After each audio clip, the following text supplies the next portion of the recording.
Hello বন্ধুরা, welcome to my mini blog. তো সকালবেলায় চিয়া সিড ভিজিয়ে আগে খেয়ে নিলাম তাড়াতাড়ি করে। এখন একটু ডায়েটে আছি। তো তারপর স্নান করে উঠে রেডি হয়ে নিচ্ছি, যাবো মেয়ের স্কুলে। তো চলো তাহলে তাড়াতাড়ি আগে রেডি হয়ে নিই।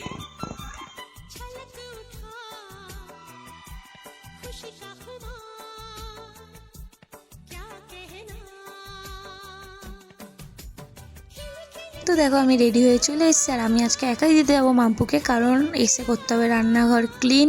কারণ আমাদের নতুন ঘর হওয়ার পর থেকে রান্নাঘর এখনও অবধি আমরা ইউজ করিনি। তো দেখো এখানে কত কিছু জমা হয়েছে জিনিস। তো চলো তাহলে তাড়াতাড়ি করে রান্নাঘরটা পরিষ্কার করি, কারণ রান্নাঘরে রান্না করতে হবে বস, তাই কি না? তো চলো তাহলে তাড়াতাড়ি করে ফাঁকা করে নিই। আর এইদিকে দেখো ফাঁকা হয়ে গেছে রান্নাঘর, এবার শুধু ধোয়া মোছা করতে হবে। আর করতে করতে আমার পেয়ে গেছিলো খুব জোর খিদে। তাহলে চলো তাড়াতাড়ি আগে ভাতটা খেয়ে নিই। আর আজকে রান্না হয়েছিল চিংড়ি পটলের তরকারি আর মাংসের ঝোল। আর এদিকে আমি নতুন মশলার ডিব্বে মশলা ঢেলে দিয়েছি, আর সব কিছু এখানে গোছানো কমপ্লিট করছি। এখনও অনেক কিছু বাকি আছে, সেটাও তোমাদের সাথে শেয়ার করব পরে। আর আমাদের রান্নাঘরের জানলা থেকে যে মাঠটা দেখা যায়, ওখানে মাটি খোঁড়া হয়েছে, কারণ এখানে হবে চাষ। তো বন্ধুরা, আজকের মতন ব্লগটা এখানেই শেষ করছি। ভিডিওটা ভালো লাগলে লাইক কমেন্ট শেয়ার করতে কেউ ভুলবে না।